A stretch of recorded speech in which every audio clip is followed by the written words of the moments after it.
Good morning, church. I'm Michael Airgood, the gospel storyteller here at Pine Run and Glassport United Methodist Churches. We've been looking at the 5 areas of focus, and today we tackle dismantling racism. God of our weary years, God of our silent tears, Thou who hast brought us thus far on the way, Thou who hast by Thy might led us into the light, keep us forever in the path we pray. Lest our feet stray from the places, our God, where we met Thee. Lest our hearts, drunk with the wine of the world, we forget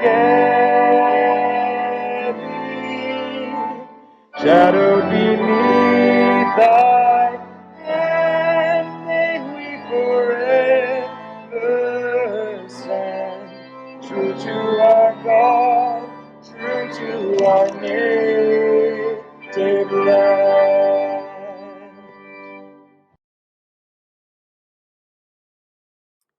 Gregory Howard Williams grew up in Virginia in the 1950s. He was taught to be proud of his Italian heritage, but as a teenager, Gregory's life fell apart. His family's business went under, his parents divorced, and he was forced to go and live with his father's family in Indiana. When they arrived in Indiana, Gregory soon found out for the first time in his life that his father was not Italian.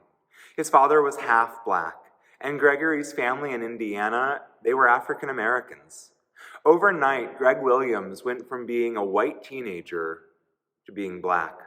Gregory Williams' book, Life on the Color Line, is an incredible and fascinating, remarkable look at a young man who lived life on the color line, experiencing life in the Deep South as a white teenager and then living his life in Indiana, being perceived as colored in the parlance of the time.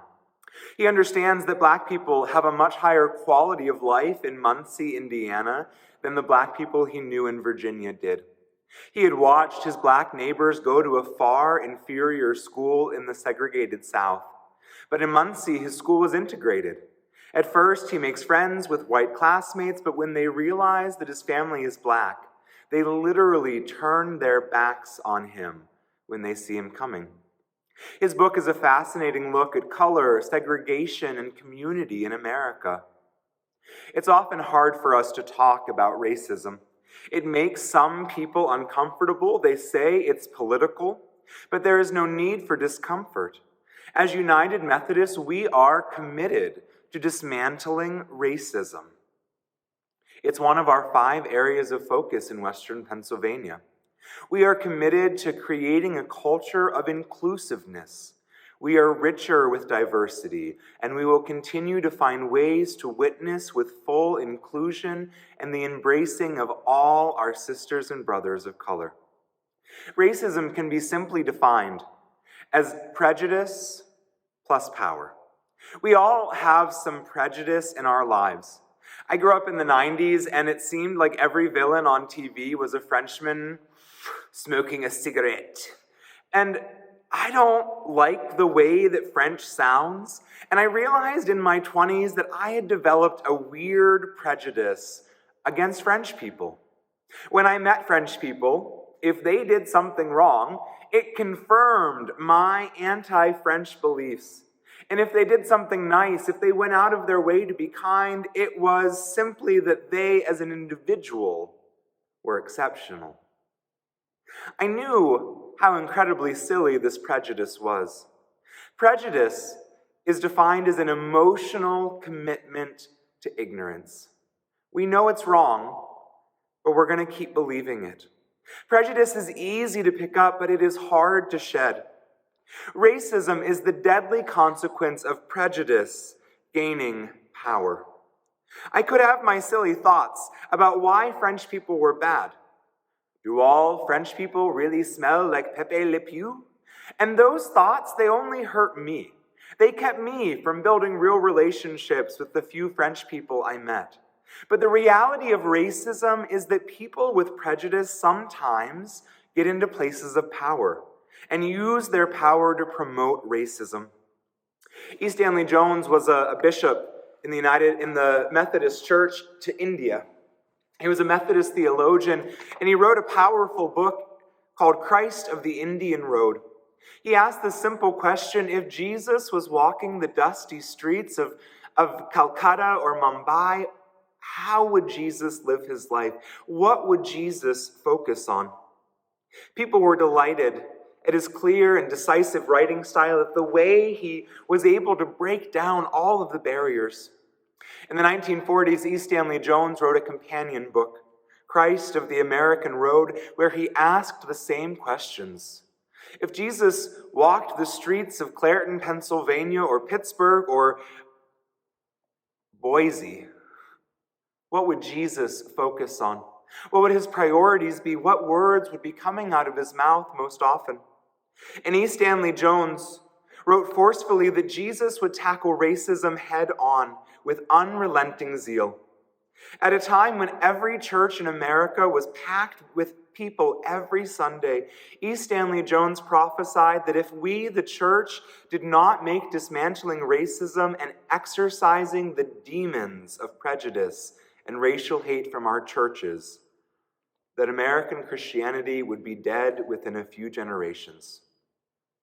We live in a world that resulted from the Christian church refusing to tackle racism head-on as Jesus would.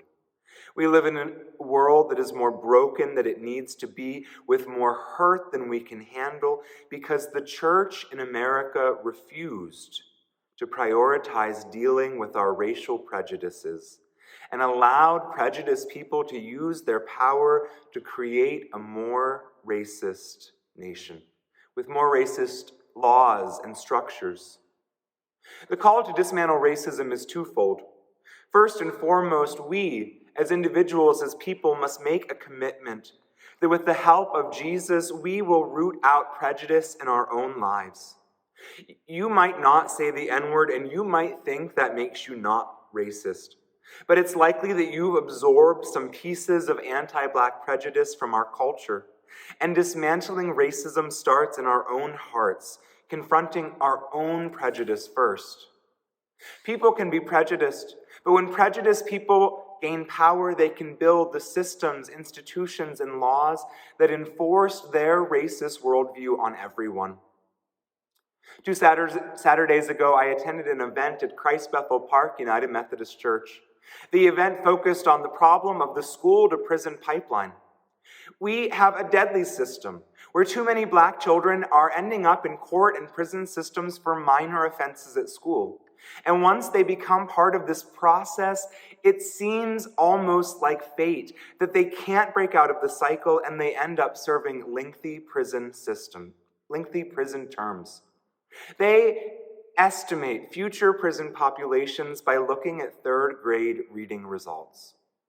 We know that education has the ability to change lives, but prejudiced people in power worked for generations to prevent Black students from receiving equal access. Our Supreme Court in America ruled first in favor of separate but equal, a failed policy from day one, but eventually ruled to integrate schools. But prejudiced people still held a lot of power. Ruby Bridges went to school with U.S. Marshals at her side. But racists in power fought to fund schools through property taxes in small regional districts. This is the system we live with today, and it feels like the only system that could be. But we see the impact of this. This church sits in a perfect example of the segregation dynamic at play. Kids in Clairton School have the best teachers, the most loving support staff, and now a fully renovated building, but they don't have the same access to education as their peers at the other school in the 15025 zip code. They don't have access to art and music, science labs, libraries in the same ways that their peers in the TJ school district do. This hasn't stopped our Clareton students from rising above that and excelling, but we face a structure designed by racists to enforce their racism, to make sure that people in poverty stay in poverty and people with wealth retain their wealth. We feel powerless to change it. We know that this structure has effectively segregated students by race again. Dismantling racism means not only confronting racism within yourself, but dismantling and tearing down the structures, institutions, and laws created by racists in the past to enforce their racism. If these laws are still on the books, if these structures are still in place, those long dead racists are still in charge with their power. I've shared my own history, family and town history before. I'm related to an abolitionist poet, John Greenleaf Whittier, and I've shared in the past stories of relatives in the Klan. My family is like many in my hometown. Thomas L. Kane, who founded it, was a famed abolitionist who helped enslaved people escape. But when some of the black folks who had settled in Kane passed away, it was decided by whoever was in power that an integrated cemetery was just too much. So they buried the bodies of black people just outside the fence of the cemetery. You can still visit the cemetery. The fence is rusted in pieces. It's a ruin more than anything, all overgrown. And you can find those tombstones of people denied a burial on Christian ground because prejudiced people had the power to deny them that dignity. But those people aren't in power anymore. And we can move the fence. We can decide that the actions of our ancestors were not good enough, did not follow the way of Jesus, and that we can choose to do better.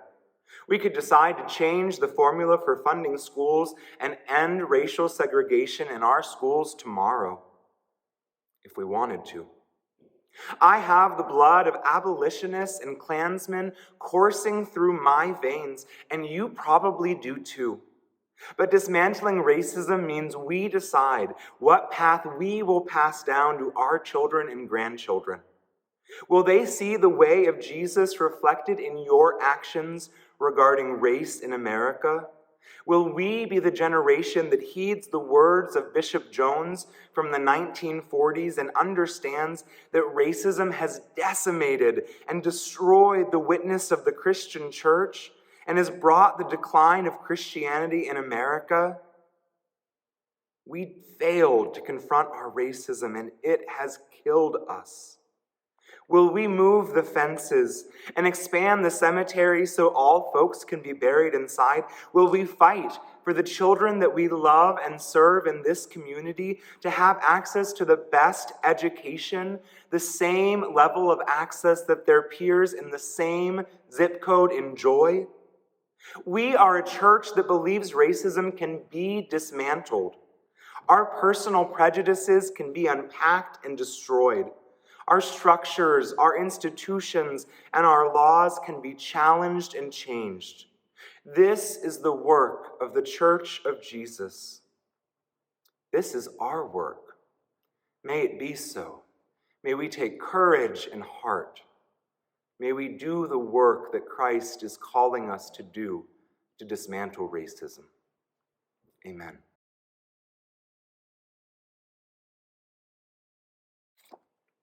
So friends, go forth in the name and the joy of Jesus, knowing that God continues to call us to go and tell the others the good news, to go and make disciples of all nations.